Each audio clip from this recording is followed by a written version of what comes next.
elections different from U.S. elections?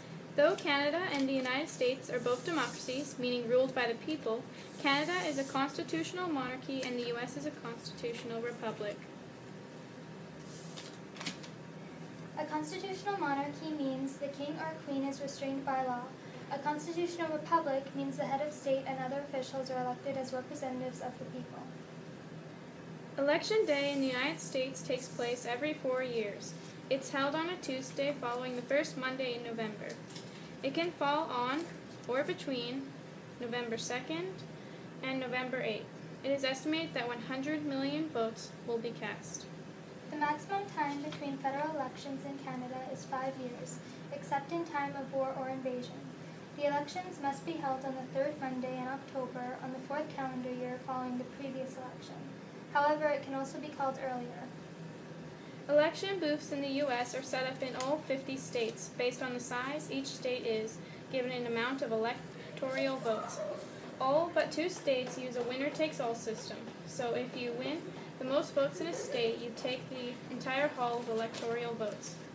The Electoral College is a body of people representing the states of the U.S. There are 538 electoral college votes in total. The candidate who gets the majority of the votes, which is 270 or higher, becomes the president, the elected head of a Republican state. The House of Commons has 308 seats. The House of Commons is the lower house of the Parliament of Canada. It is held by members elected by citizens who vote in general elections. The government originates in the elected House of Commons. In the U.S., if the votes are too close, the House of Representatives will choose the victor. The House of Representatives is the lower house of the U.S. Congress. The winner gives a speech to claim victory, and the loser gives a speech to claim defeat.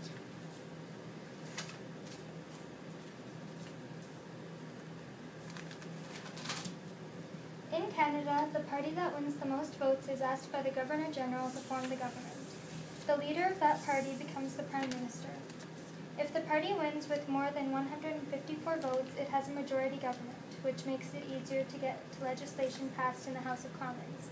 If the winning party wins with 150 votes or less, it becomes a minority government. A minority government must constantly work to maintain the confidence of the House.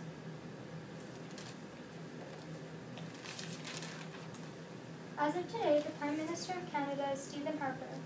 He is the head of government and the leader of his political party, the Conservative Party. Being the Prime Minister is the most powerful role in Canadian politics.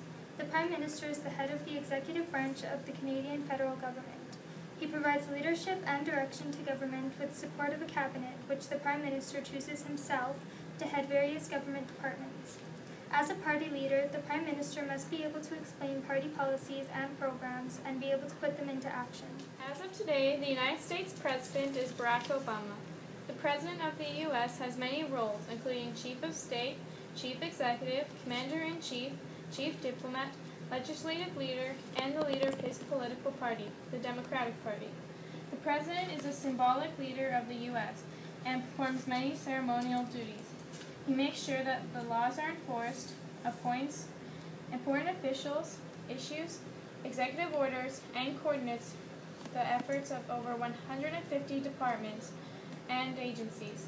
The President is the head of all military forces and the leader, initiator, and guide of our foreign policy.